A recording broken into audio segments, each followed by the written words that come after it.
me tell you about a friend. It's Craig LeBlanc where the good times never end.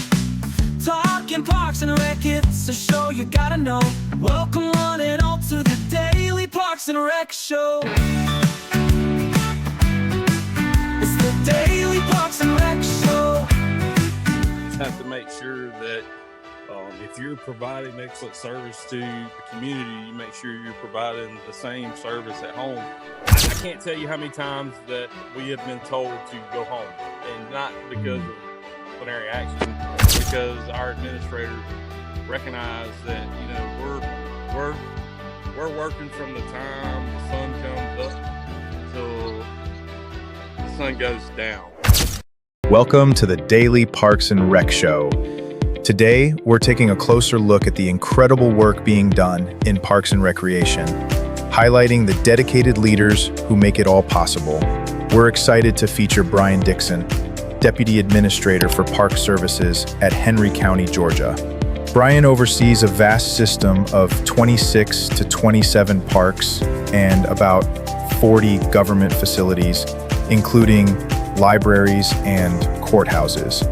His team of around 40 staff members handles everything from operations and chemical programs to events and setups, ensuring these spaces are clean, safe, and beautiful for the community. Get ready to hear how they keep Henry County's parks thriving. Should go any second. There we are. All right, this is Craig LeBlanc again, the doorman, live with the Daily Parks and Rec Show.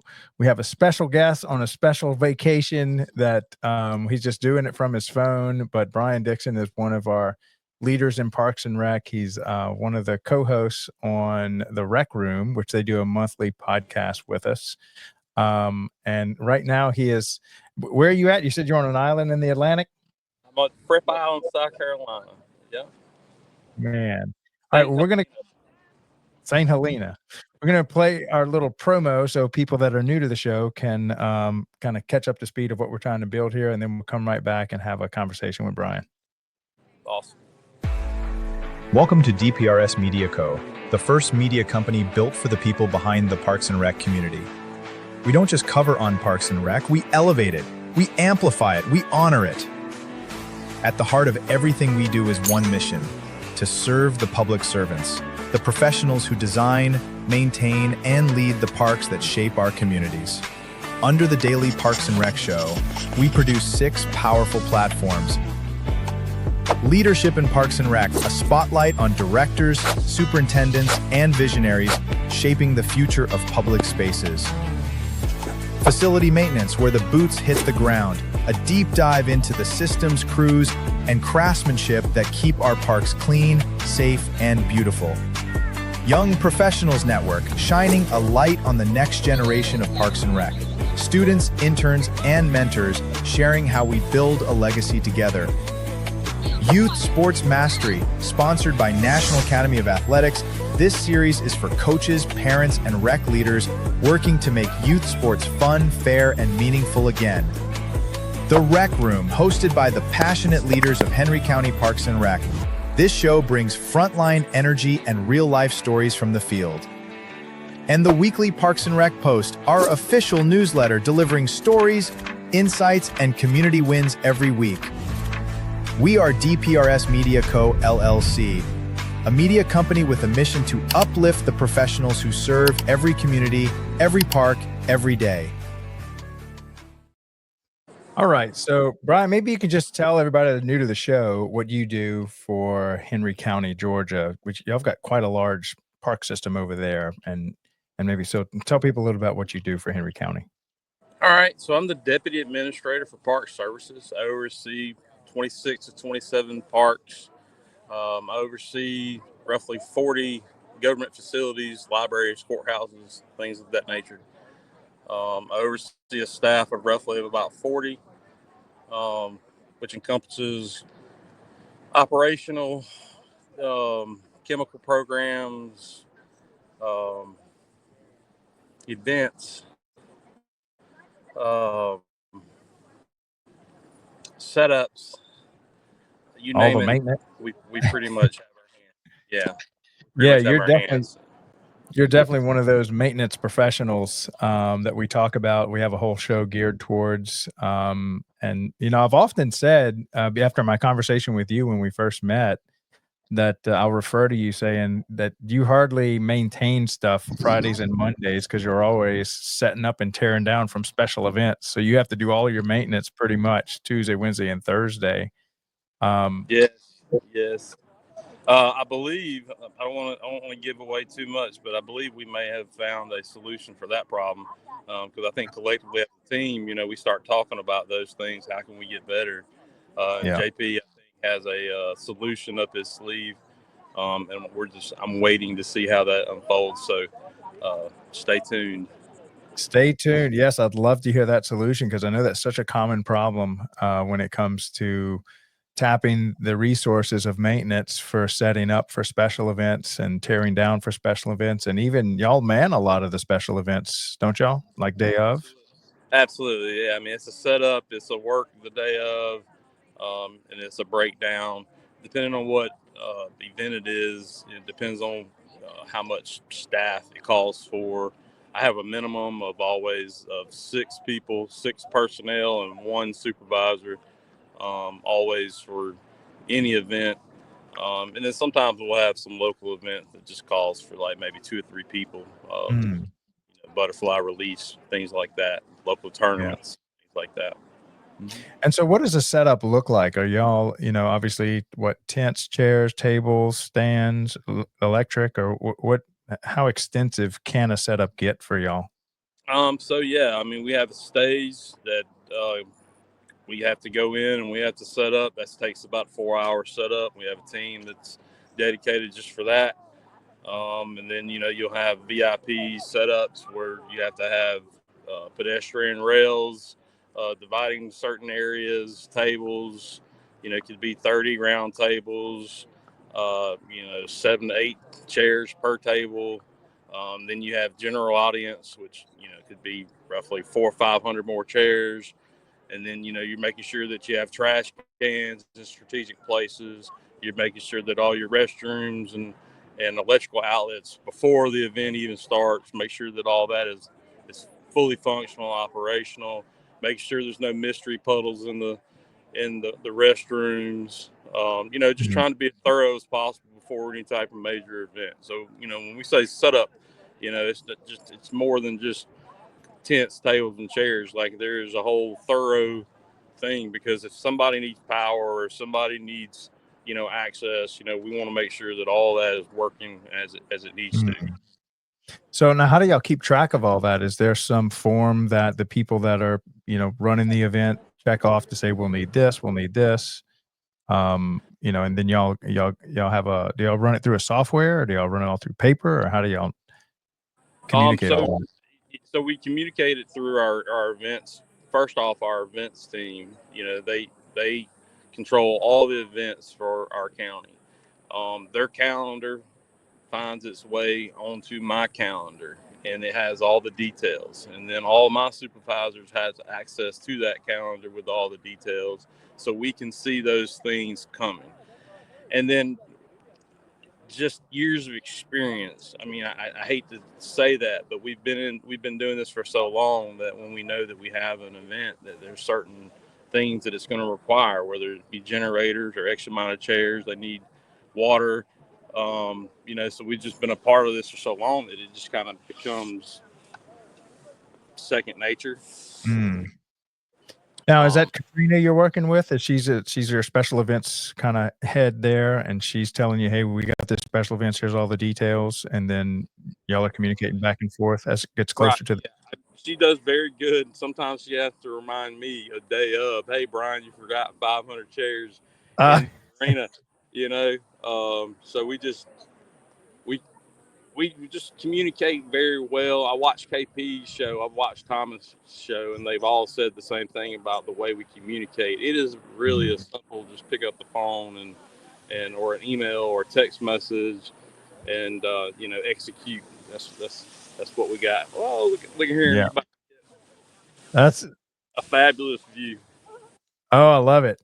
Um, Well, maybe we can use this opportunity to talk about some work-life balance, and we'll come back to this subject. But how important is work-life balance in Parks and Rec? Because a lot of people don't realize, y'all are doing great stuff. You're having fun. You're outdoor. You're serving your community. But if you're not careful, you will not see a weekend for a year, because so much stuff happens on the weekends and holidays that a lot of times y'all don't get those days off because the city's doing stuff. So, how do you incorporate work-life balance into that?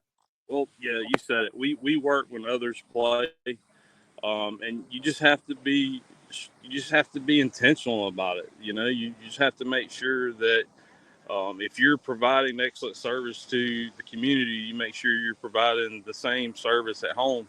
And it also takes a special wife. You got to do a show on the spouses of servicemen. Let's do it. Is she It's willing to volunteer? I don't know. You'd have to get her. You have to get her on. She's on LinkedIn too. Mhm. Uh, but I mean, it takes a special person to support those efforts. Give me a second. Yeah, yeah, go ahead.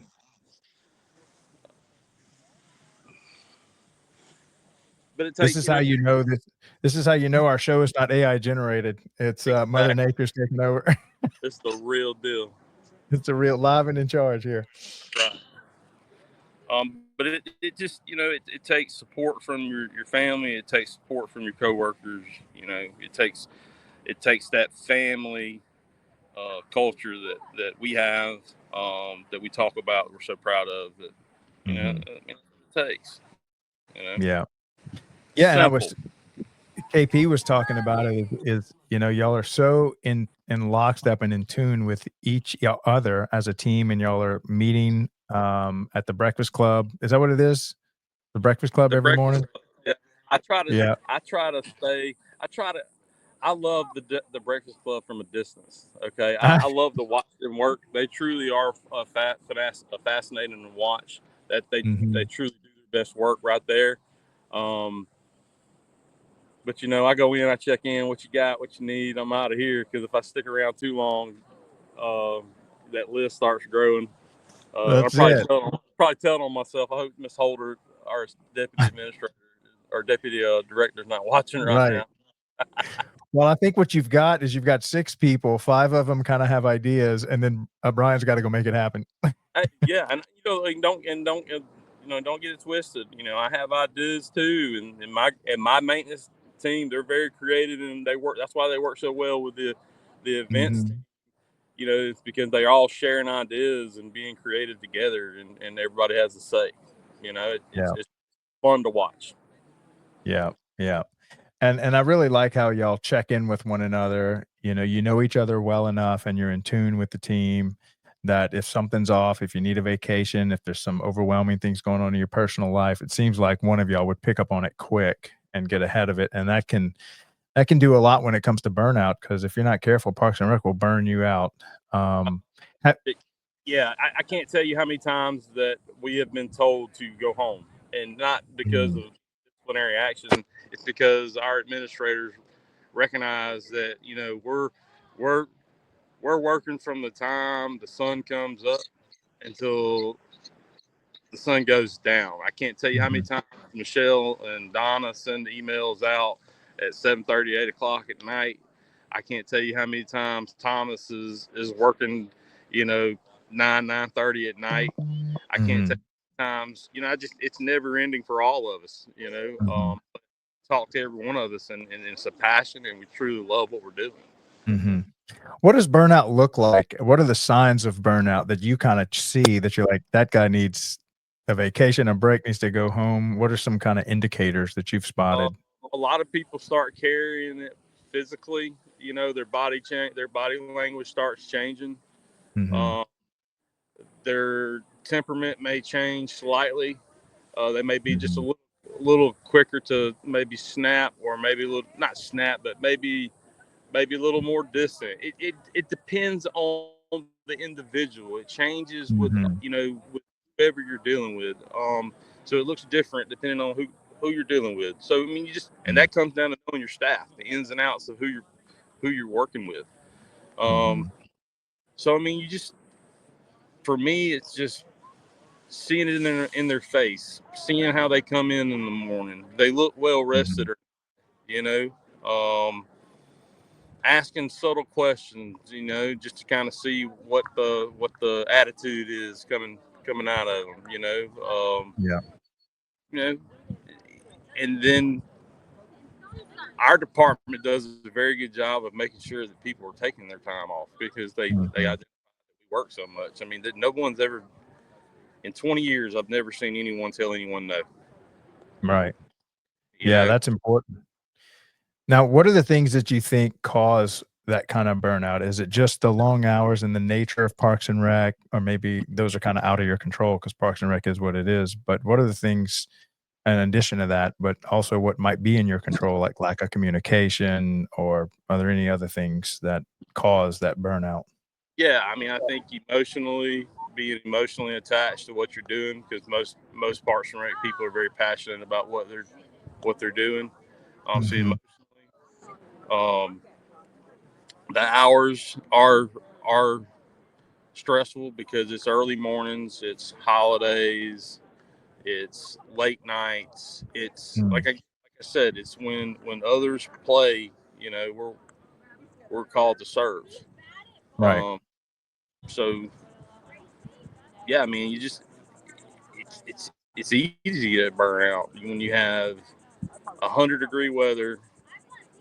Um, you're expecting 10 to 15,000 people at a fireworks show at middle of July, and you're putting together so much, and then you're having to break it all down, and then you're having to do regular maintenance in the Mm. next week.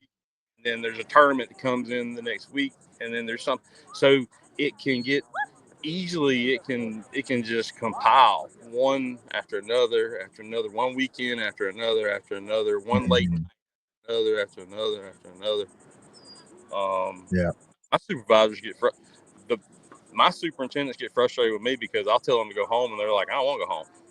Like, Yeah. I I said, wanna all right, stay in the fight. just make sure you're scheduling your time. Yeah. Now, I wanted to ask, who and I don't know if this is the right terminology, but when I say who are your bosses, I'm kind of visualizing that someone in maintenance kinda has 3 bosses. Mother Nature that's just constantly growing, and you just gotta, keep the grass cut, do all the maintenance of, Mother Nature trying to take over your properties. And I guess I would include that with maintenance. But then it seems like the other 2 big bosses you have are gonna be KP and Katrina, which is your sports, programming, all that mess, and then all these special events. Am I missing out somebody that's bringing to you tasks constantly? Well, first off, it does for me. It truly doesn't feel like bosses. I know we use that term to Mhm. describe, What's a but it better doesn't. term for that? Is it like teammates or Family, teammates. yeah. I think KP hit the nail on the head that JP and Donna, provide that kind of parental figure for all of us. Mhm. You got the four deputy administrators that are always, you know, because we're always pressing the issue and we're always trying to elevate. Sometimes that looks like asking for forgiveness instead of permission. Sometimes Mhm. that's Mhm. where we Yeah. don't ever really get in trouble, but that's where some of the hand slapping comes from. Um, Yeah. but that's very very far and few.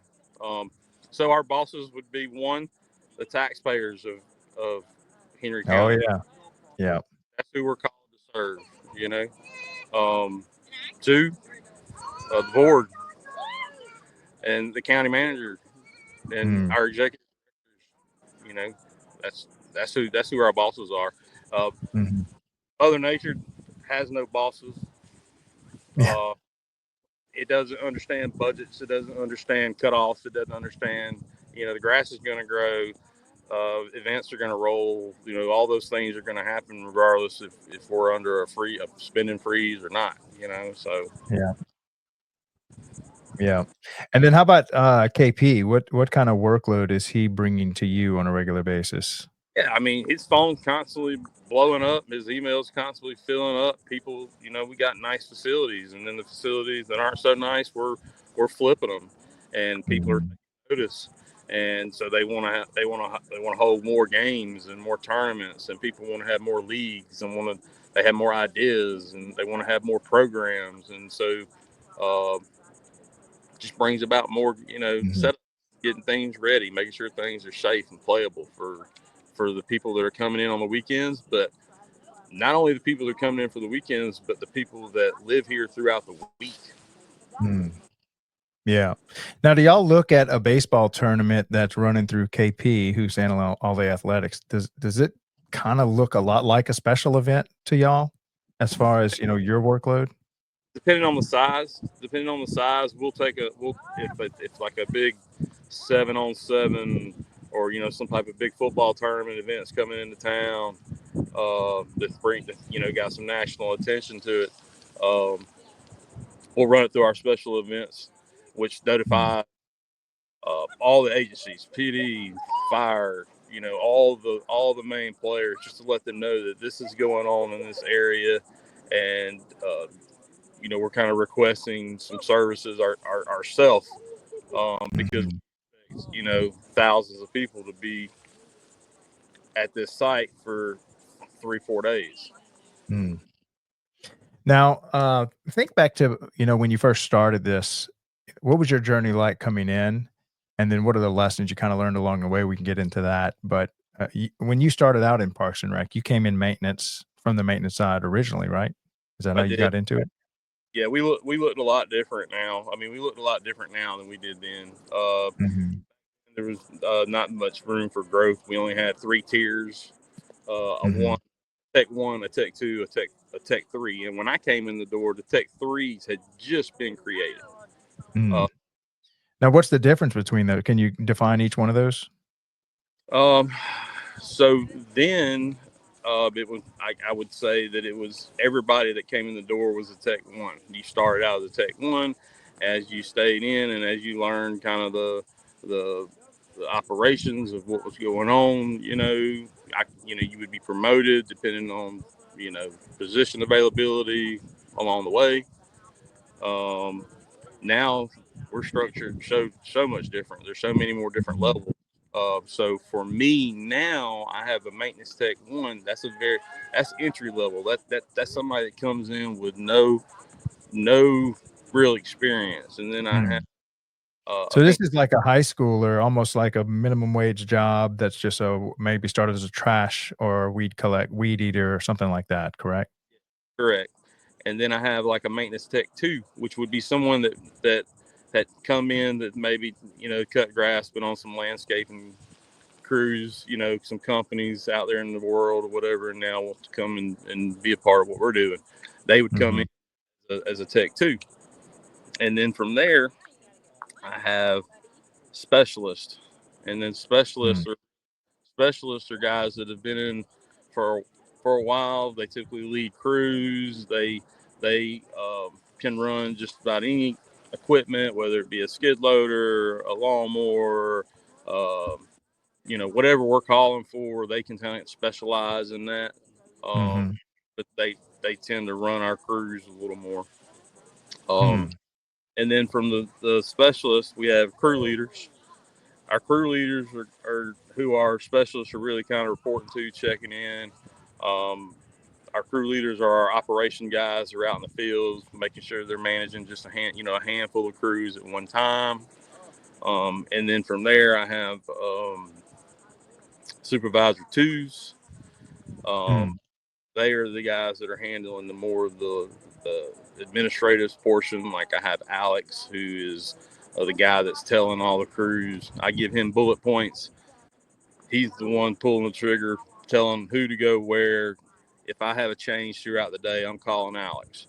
If I have anything safety oriented, like my AED inspections or uh, anything out in the concession stands, or just anything that may be a safety call. Maybe it's um, a busted outlet behind a scoreboard somewhere or something. That'd Mhm. be Mario's going to take over that kind of stuff. You know, JK is more my turf guy. He has a chemical license. He's going to jump more into the specialized portion of that, you know. And then from there, I have my superintendents, Chris and Shane. Yeah. We worry about tomorrow, and everybody else worries about. I see. Now, what do you see as far as the industry kind of changing? Is there anything coming into the maintenance side? I know one of the big things I see is like robotics, a lot of robotic sprayers, software. Anything else? Yeah, technology, I think, is a game changer. I mean, not just from a software standpoint, but from like an AI standpoint. You start mixing AI with drone technology, with chemical programs, and you can go out and graft things and target species of weeds, and that that that goes down to, you know, dollar signs. You're saving. You're not. It's not such a broad spending. You're actually targeting things by using technology. I think technology is going to enhance um, the industry, the ag industry as a whole. I think we're just a branch of that. Um, Right. so yeah, when you Yeah. start mixing lawnmowers and robotics and artificial intelligence, I think in Yeah. 10, this is all going to look different and potentially could. And I mean, and I hate to be this way, but potentially uh, rob people from jobs or make people shift their way of thinking of how they're performing their job duties. You know, because somebody got fly drone, somebody's got to be behind the AI technology, right? Yeah. So Yeah. 10 years all look different, from Parks and Rec to golf to sports turf. I mean, it's already in lawnmower equipment and $150,000 lawnmowers at golf courses that are driving themselves, GPS, you know, that can draw a straighter line than you and I. Yeah. Yeah, we shout out to Kim Bybee over at Carrollton, Texas. I think they're probably one of the leading Parks and Rec departments in America. I think they have up to like 15 sprayers, robots, and then she was describing this quadcopter, and I'm thinking it's a little thing. It's like literally 10 feet long and can fly with 150 pounds of payload. That can Yeah, either man. be chemical spray. I'm like this, and she had to like go get some type of pilot's license. And I think that's where we're going to find a lot of people is having to refill these things, maintain these things, get licenses to fly and operate these things. That's just going to be the evolution of the manpower coming in. But these are some, and then she was telling me their lawnmowers cut grass at night. Like a Yeah, lot of the grass cutting they do is at night. yeah, I believe it. I mean, it's in. People are already putting these things into practice. The rest of the world just got to catch up, you know. Yeah. And it'd be interesting to see. I'll be in the game for at least 15 more years from this side of it. Yeah. So I'm sure, you know, it's going to look much different. Yeah.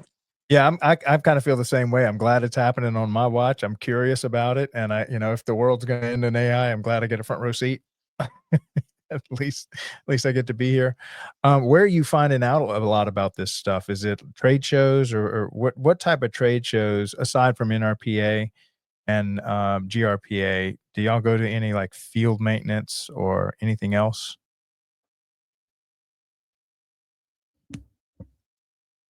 Oh, might have froze up there. Let's see if it'll come back. Hold on.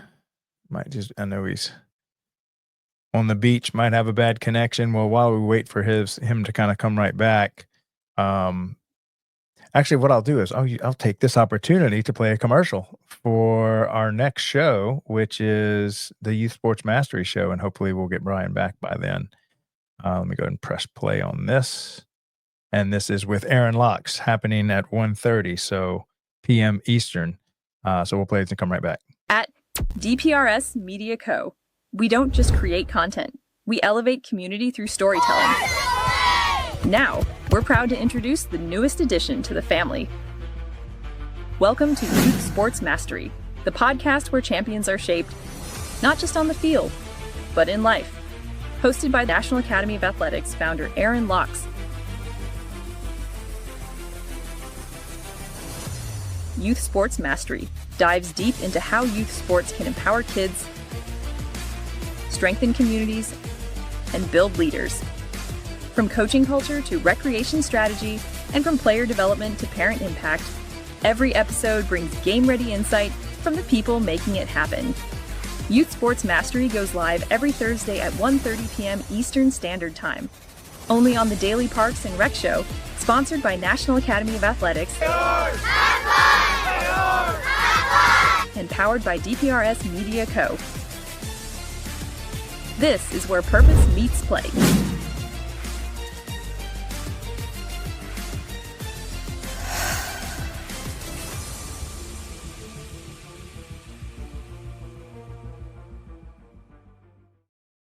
All right, we might have lost Bryan, but we lost him to the beach and Mother Nature and probably his phone battery going bad. But maybe he pops back on. I really felt bad about, I guess we messed up the scheduling on it.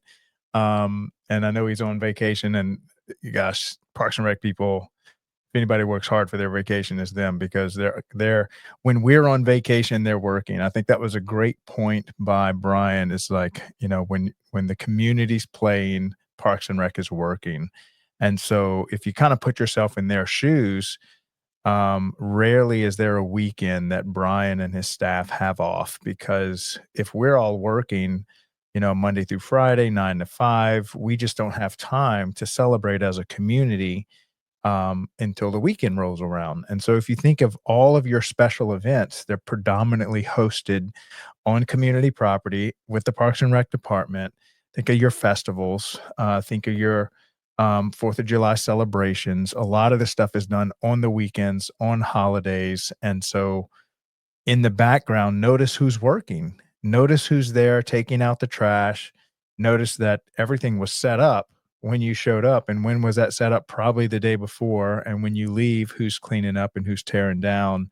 And so as Bryan says, Fridays and Mondays are almost always setting up and tearing down for special events. And then they have to work the event itself on the weekend. So you're looking at Friday, Saturday, Sunday, Monday as a huge workload that Parks and Rec maintenance and the special event staff, that's just their schedule. It's the life that they accept. They love investing in their communities. They like hosting things for their communities. They've dedicated their life to this. But if you're not careful, when he gets back from all that, you still got Tuesday, Wednesday, Thursday to do all the grass cutting, all of the maintenance. There's so much other stuff that they have to do. A lot of the sports tournaments and after school care and all that kind of stuff still goes on Monday through Friday. And so Parks and Rec is really almost a round the clock commitment by that staff. And if that staff is not in tune with each other, because people are so passionate in Parks and Rec about what they do and the impact they have, they can overcommit themselves and burn themselves out. And so I really, matter of fact, I am going to talk a lot about this on the Rec Room with the leadership staff of what are the true indicators that someone's getting burnout? How do you stay in touch with your staff? And then I guess, like Bryan said, it's just about knowing your team, being in touch with your team, and recognizing, hey, this guy's been working nonstop, especially with a couple back-to-back special events. Plus we had busy weeks. Maybe we had, a lot of rain that made the grass grow a lot. And so if you're not in touch with your guys, they could literally just get burnt out. And I think that's where you can kind of get in trouble with your staff, where it's just, you're not really recognizing the needs. And like Bryan said, over 20 years of working with them, he's been told a lot and had to tell people that go home. You worked till 9:30 last night. You put in a good morning, like go home, get some rest, be with your family, whatever. And I think that is a big chunk of managing your people. And so maybe we can dig a little into that when we have their show on the Rec Room. I also like how and we got cut off, but I was curious how Bryan learned so much about the AI and the robotics that it's coming in there. What are the different conventions? Where is he seeing a lot of this technology demoed? what are some of the stuff that's coming out, what are some of the stuff they're incorporating, or that like we did with Kim Bybee and Carrollton, and I think it was Richard was her guy over maintenance. um, there really is so much stuff coming, and it's evolving so fast, and this hits maintenance super hard because these robots can cut at night. These robots, once you train them and they cut one field and you're like, all right, I got this thing set up, and then once you get it set up, it just does it. You do have to maintain these things, and there might be some upgrades and stuff, but it does it without complaining. And yes, it might be hard to set up, and it might be some upfront expenses, but you're already having to train employees. You're already having to maintain the current equipment. So then the question is, can this equipment be maintained more efficiently? And then you're not having to deal with the human component as much. Now, I think you're going to see a lot of shifts from the human component being into training, setting up, maintaining, licenses to operate this fleet of robots. And so I would think the fear might be, if there's fear that this is going to take your job, I think it's going to take your old job, but there's going to be a need for a new job. The new job is going to be maintaining, operating, setting up. And then in Parks and Rec, there's always more to do. If you can say you got a $10 million budget, and with robots, you can do the same thing for about 8 million because of the efficiency gain, that 2 million will get redeployed. Um, and it may get redeployed on a new playground or better maintenance. I mean, there is a deferred maintenance backlog in Parks and Rec nationally that is staggering. I don't know if anybody's run the math to the sheer volume and price tag of bringing all Parks and Rec up to code of safety, up to code on inclusion, whether it's making it, handicap safe, wheelchair ramps, more inclusive to, say, Down syndrome children that have mobility issues, playgrounds. I mean, look, the robots might come in and make you do the same level of performance for, maybe from 10 million down to 7, but that extra 3 million, I promise you, will get earmarked and deployed for the next big projects, the next special events. There's always more you can do. And there's going to be a need for a team of people organizing that. I think AI is just going to be like a big tractor. I mean, look at the people that worked in the fields, and the sheer volume of people that worked in the fields. Like, I think it was, I don't know, somewhere around 80%, 90% of the world population was in a field working. The tractor came and just took all those jobs, right? And now, you don't see people plowing fields anymore. You see these huge John Deere, whatever tractors doing so much work because they're so powerful, so strong. They, compared to a mule and a plow and a man. And so I think it's going to be similar, that we're just, as a species, we're just going to evolve to be able to do more with less. I think that's part of the human mind, is just looking for efficiency gains. That's why we always get excited when there's a 2-for-1 special. And so same thing when there's a 2-for-1 special on a man hour in Parks and Rec, because this robot is able to leverage the technology, we're just going to do more. And if you look at upgrading the park systems of America, it's a huge lift. And so having these modern day tractors in the form of autonomous robots help us lift this heavy load. I mean, how long will it take us to get all Parks and Rec across America compliant, up to speed, tackle that deferred maintenance backlog? Like, this is a $100 billion, if not multi-trillion dollar real estate asset that is going to take a tremendous amount of effort. And I think robots just kind of get us there a lot faster so that we can do what we really want to do, which is enjoy our parks, build community, provide the service.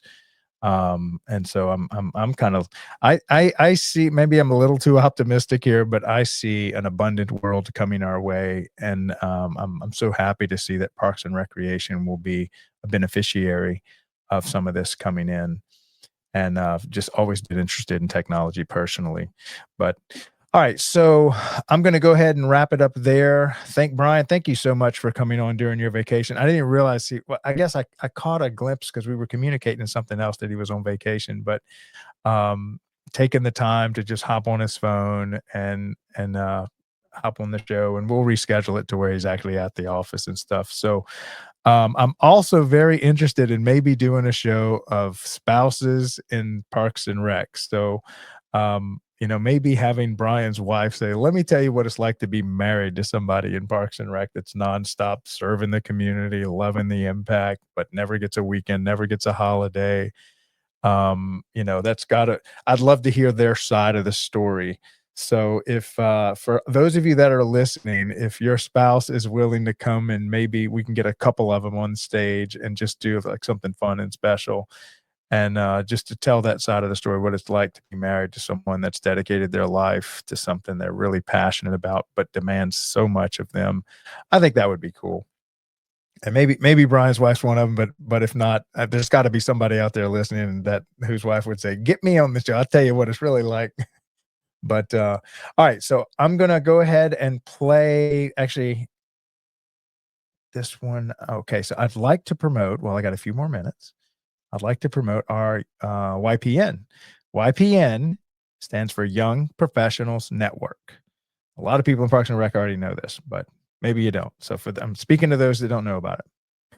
Now, we've got 5 categories that qualify, and this is a Friday show every Friday, 12 noon Eastern, focused on young professionals, the Young Professionals Network.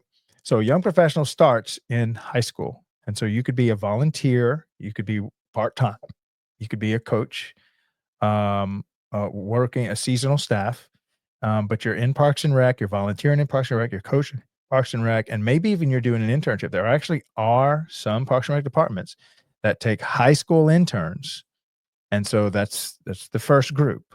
The second group is our college interns. Now, this is if you're pursuing a degree in Parks and Rec or something around that area, maybe some adjacent degree. And so to graduate, your college requires you to do an internship, sometimes 2, for credit so that you can graduate. Some of these are paid, some are unpaid. So that's the second group, high school, college students. Third group, I'm new to Parks and Rec. I've only been here for a year, 1 to 5 years. Maybe I graduated, maybe I'm coming from a different industry, but I don't understand the world of Parks and Rec. All of this is new to me. I'm trying to take it all in.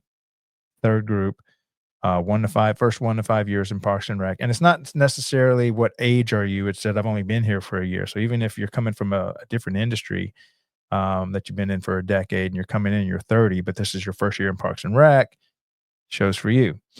All right. Third group is if you are a mentor, professor, teacher, you're teaching the young professionals, you're mentoring the young professionals, you're helping get this new wave of people and the future leaders of Parks and Rec, and you've dedicated your life to doing that transition from not in Parks and Rec, new to Parks and Rec, and becoming part of the workforce that works in the industry. That's the fourth population. So just to recap, high school, college, first 1 to 5 years, and mentors. And my fifth and favorite and hardest group to find is internship. So if you have a strong internship program, let's say you're a Parks and Rec department and you're very proud of the internship program you have, I am telling you right now, you are rare. That is rare in America. I've interviewed tons of people, and majority of people, when I say, "Tell me about your internship program," their response is, "We need to get one. I know we need to do that. We had one a few years ago, but we haven't had one since." But there are those out there that are getting 1 to 2 interns every semester for even the summer semester. So 3 times a year, they're getting 1 to 2 interns, and this is just part of their life in Parks and Rec, and they are doing a great job, and we'd like to kinda highlight those and give the whole industry ideas of how they can also, partner with a university, with a professor, and really make it part of what they do as Parks and Rec, is getting these young people exposed to working in Parks and Rec. So those are the 5 populations.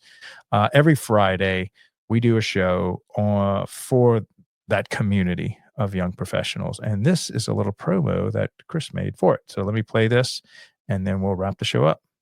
The future of parks and recreation is here, and it starts with you. Welcome back to the Daily Parks and Recreation Show, where we bring you the latest insights, trends, and conversations shaping the world of parks and recreation. Today, we're diving into something that's shaping the future of our industry, Young Professional Networks, or YPN. If you love your job and love the parks and recreation community and are looking to connect with the next generation of leaders, this episode is for you. YPN is where driven, passionate professionals come together to connect, grow, and make a real impact. It's not just about networking, it's about building the future of our communities. Why join YPN? Career growth and mentorship. Learn from the best in the industry. Innovative ideas and collaboration. Be part of the next big movement. Leadership development. Take charge, make decisions, and create change. Whether you're just starting out or looking to take your career to the next level, YPN is your gateway to success. From exclusive networking opportunities to cutting-edge industry insights, this is where you build your legacy. Because the future of parks and recreation starts with you.